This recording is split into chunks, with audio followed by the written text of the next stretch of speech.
fever falling flat on their face. I mean, you mentioned Memorial Day, which I'm going to be quite honest, more than I expected. But you still didn't get it right. You still did not get this right. We remember and honor those who made the ultimate sacrifice for our country. Where's the American flag? Where is the American flag? Where is the American flag? That right there is the Indiana Fever, the franchise that employs Caitlin Clark, the most marketable player in women's basketball. And on Memorial Day, the most American holiday on the calendar, they could not be bothered to put a single American flag in their Memorial Day post. Not one. Make no mistake, this is the same franchise that has spent the last 2 years insulting its own fan base, looking the other way while opponents take cheap shots at their franchise player. And now they cannot even honor the men and women who died for this country with a basic image of the stars and stripes. This is the Indiana Fever, and tonight we're going to talk about why this franchise, and this entire league, has lost the plot when it comes to Caitlin Clark. I couldn't have said it better myself. Real donkey stuff 2.0.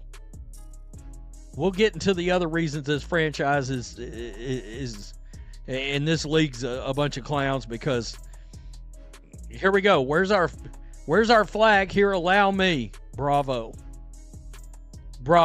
That's how it's done. So it's going to be interesting. I'm going to be watching this post because I have a feeling I'm not the only one. Real donkey stuff too. 0. Those are not my words. That is a quote from a serious sports commentator describing the Indiana Fever organization on Memorial Day 2026. And let me tell you something. When your franchise is being called a bunch of clowns on Memorial Day, you have a problem. The Fever did not just forget the flag. They forgot the assignment. The assignment is simple. You honor the fallen. You respect the country. You protect your franchise player. The Indiana Fever in May of 2026 has failed at all three. And here is what nobody is reporting. This was not an accident.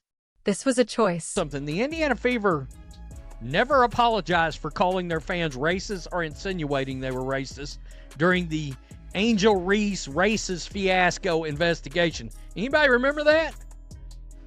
They never publicly came out and said, we don't believe our fans are racist, blah, blah, blah. Didn't do anything. They rolled over. Let the activists rub their bellies last year. I have not forgotten that.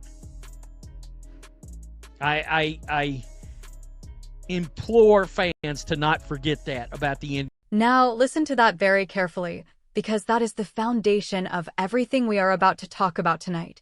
The Indiana Fever never apologized. They never apologized for insinuating that their own paying customers were racist during the Angel Reese investigation. Instead, they rolled over and let the activists rub their bellies. Those are not my words either. That is a direct quote, and I am telling you right now, the older fans watching this, the people who have been watching basketball for 50 years, do not forget that. You do not forget when a franchise treats its own ticket buyers like criminals, and now, in May of 2026, that same franchise is staying silent while a player on another team openly threatens Caitlin Clark with violence. People are trying to claim this is not a threat. The hell it ain't. The hell it ain't. You're talking about getting a group of people together and beating the shit out of somebody. That is what you were talking about. Tip Hayes 3's come out and said, that's real. That is a co-signing, allegedly. That is a co-signing of said remarks. So a lot of people are wanting to know, one of your players is inviting violence from fans towards Caitlin. That is the smoking gun right there. Tiffany Hayes of the Golden State Valkyries posted on Threads what can only be described as an open invitation to violence against Caitlin Clark. Then, allegedly, she went and liked a comment co-signing the whole thing. Let that sink in. A professional basketball player in the year 2026 in the WNBA. Publicly co-signing the idea of getting a group of people together to physically attack the biggest star this league has ever seen.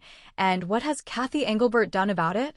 Nothing. What has the WNBA front office said about it? Nothing. What have Stephanie White and the Indiana Fever said about protecting their own franchise player? Nothing.